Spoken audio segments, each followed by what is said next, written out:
Well, when it comes to getting in shape and losing a little bit of weight, you can forget all about the fad diets, extreme exercising, because the secret lies in the way that you fill your plate.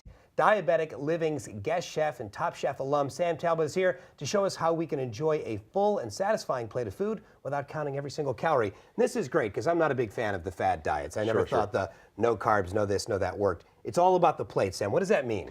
Well, to me, it's all about moderation, right? You know, this whole thing we're trying to put to rest about these preconceived notions that that people living with diabetes can't enjoy life to the fullest and eat, everything they want. So what we've done here, we have some simple plates that you might find on anybody's dinner menu. Over here, we have a little bit of roasted pork. You really want to add seasonal, fresh ingredients to your food to, heighten the flavor, get those heart healthy enzymes going. So something like this can really elevate it by adding something like fresh parsley or a little bit of fresh basil. We have a side dish over here of roasted cauliflower. We just tossed in a little bit of rice wine vinegar. Just some elements to give it a lower effect on your glycemic index. Right. It's really about the portions and how you fill the plate with what food. I see you've got sort of this. I don't do this with my plates. I actually put tape on my plates, but I think it's a good way to visualize what should be going on our plate every So day. right here you have your little area for your protein. Take for instance, we have a hamburger.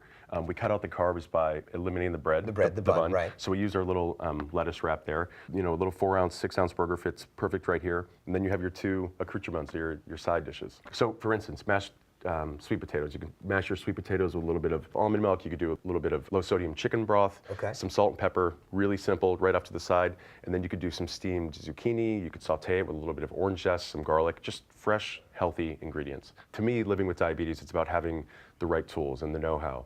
What can we do to make sure that we feel filled after a meal and we're not going back to the fridge in the middle of the night and grabbing the ice cream? Well, sure. To me, that comes from healthy, proper meal planning, right? You plan out your three meals, your breakfast, lunch, and dinner in the day, and then when you plan them, you just do it appropriately to the right portion size, right? And you're using the fresh ingredients, whether it comes from a farmer's market or your local market, and you're just thinking healthy, fast, and fresh. Give me an example of a quick meal that I could throw together that would utilize those fresh local ingredients, that would be healthy for a diabetic, but would also be quick enough that I could make it for a family. Sure. For instance, you could take something like a whole roast chicken, rub it down with a little olive oil, some sea salt, black pepper.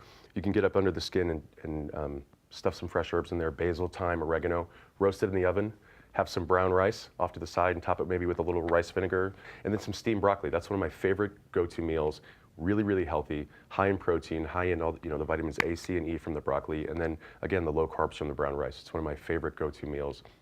Healthy, fresh, and convenient. And broccoli is easy and it's quick. You throw a little garlic in there, you throw a little salt in there, you're good to go. Exactly. And I always say that Popeye was in a bad mood because they ate all that spinach. So I've switched to broccoli personally. So okay. So one of the things that I was thinking about is that you were talking about as well is that sauces. All the side sauces are a place where a lot of unknown calories sort of come into our diet. Sure, and there's a lot of sugars in there that people don't, there's not only sugar, but there's dextrose, there's fructose, there's all those things that end in ose that are all, they're high in sugar, there's wasted countless calories. Right. So by eliminating those things and really just sticking to the olive oil or the vinegars and the salt and peppers, the mustard, if you're having a burger, using something like organic ketchup that's sweetened with agave, not sugar, not those countless calories, those are the things that I'm constantly looking for. Okay, you've got a book coming out. In the book, you said, I was really interested, it's sort of 75% recipes, but it's also some lifestyle stuff about living with diabetes. Tell us a little bit about it. So the book is called The Sweet Life, and it's called Diabetes Without Boundaries. It comes out at the end of the month, October 25th. It's being published by Rodale. And what it is, it's about about 100 or so recipes that, I was diagnosed at age 11. I'm 33 now, so I've lived quite some time with it. Right. I've traveled the country and I've traveled the globe, and all the while living with diabetes. Right. It's all about moderation and having the tools. So for me, it's having I have my one-touch meter on me. I'm constantly checking my blood sugar. I have my insulin, and then I have the tools of, in my mind about knowing what to eat, when to eat it. And so, the book is based on heart healthy recipes, lower carbs. Again, putting to rest something like clam chowder. Who doesn't love a great cup of clam chowder? Yeah. A lot of fat in it, a lot of heavy cream, a lot of white flour. So I do mine with almond flour and almond milk, and it's just really nutty, aromatic, beautiful, creamy clam chowder.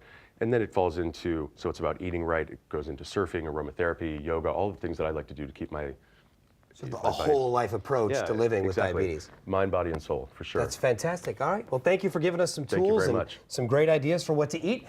Listen, if you want to see more ideas of things you can put on your plate, pick up a copy of Diabetic Living at magazine stands everywhere, or visit diabeticlivingonline.com. And of course, Sam's new book, The Sweet Life: Diabetes Without Boundaries, is out at the end of the month. Thanks for being with us, man. Thank you, man. Thanks. Cheers. We'll be right back.